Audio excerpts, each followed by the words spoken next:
What's up, guys? So as I mentioned, I recently got a glass cockpit panel upgrade done in my plane, and as a result, I have a bunch of old equipment. I've reached out to a few people, like used avionics shops online, to basically see, do they buy used avionics? I think it would be great to be able to just get a lump sum, send them the whole box full of everything. If they're interested, if they have no use for it, no big deal. I'll try to sell individual parts, like on eBay and stuff. Again, there's nothing wrong with it. It was working fine in my plane before I got this upgrade. I just don't need it anymore. But I thought I'd make a video kind of showing it because some of it's pretty cool. So these are all old trays that like GPS, radio, that sort of stuff would slide into. Some of them were empty, but they're just metal trays that go in the panel. This is an old autopilot, Navimatic 300. It just controls heading, so it's a single axis autopilot. I don't know much about it. I really don't know much about any of this stuff except for what it does. So altimeter, I presume that these two tubes come in from the static port and from the pitot tube, but altimeter, and this is how you set your altimeter setting. If I can do this with one hand, this knob here will turn those numbers, and you set it to how many inches of mercury locally for your field elevation when you're on the ground. So altimeter there, turn coordinator, slip skid coordinator. That ball moves back and forth, and then on top you see that little needle for the slip skid.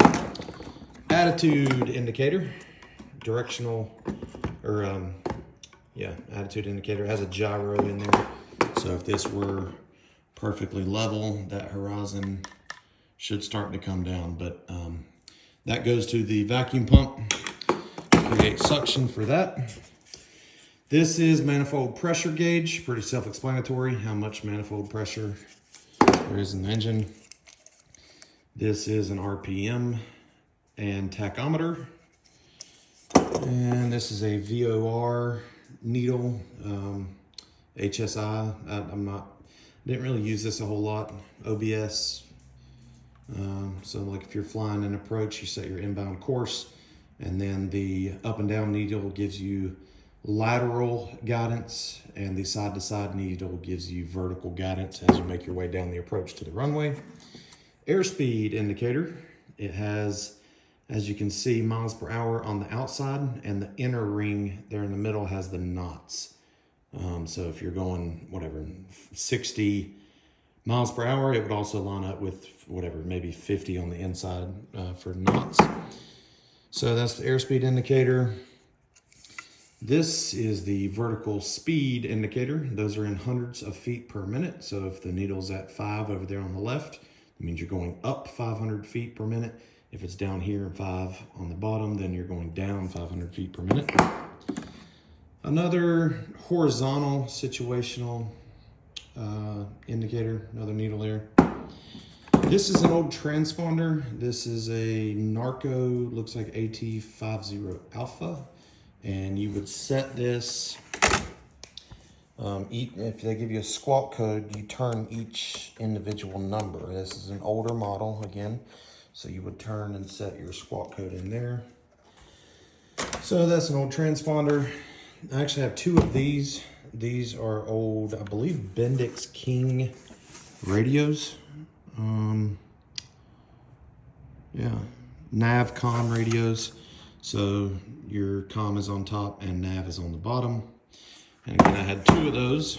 So there's one here as well. This is an old Garmin GPS, certainly an older model, the GPS 150XL model. It needs the database to be updated, but again, it was working fine when it was removed. I just never turned it on because the database was outdated. I'm not exactly sure what this does. If you know, leave a comment, but I think it has something to do with ADS-B receiving, but I could be way off, totally wrong about that. This is an antenna that came off the top of the plane. Again, I believe for ADS-B, GPS, something like that. GPS antenna there. And then the last thing is the DG, directional gyro, also known as the heading indicator. And you can align this heading to your magnetic compass by pushing this knob in and give it a turn. So if you're facing north, you would align it to north. And then as you turn, when it's, on the vacuum pump, it would align to your current heading. So, maybe boring to some of you, but I think this old stuff is kind of cool. I also have 2 of my old yokes. These are original to the plane. I don't think I'm going to try to sell these just yet because I just think they're cool. They have the old kind of medallion on them that says Skylane for the Cessna Skylane. The push-to-talk button's over here on the right. This would have came off the right side of the plane. The other yoke has the push-to-talk on the left side for the left side of the plane. But I don't think I'm going to try to sell these yet. Maybe in the future, we'll see. But I'm going to get pictures of all the faces of these as well as the data plates so that I have them and I can send them to people that may or may not be interested in some of this stuff. Hopefully, I'll try to sell it and get some money back. I definitely don't want to just throw it away because it's all good equipment. Some of it's older, but it's all good and it works fine. So anyways, short and sweet video. Thanks for watching. Take care.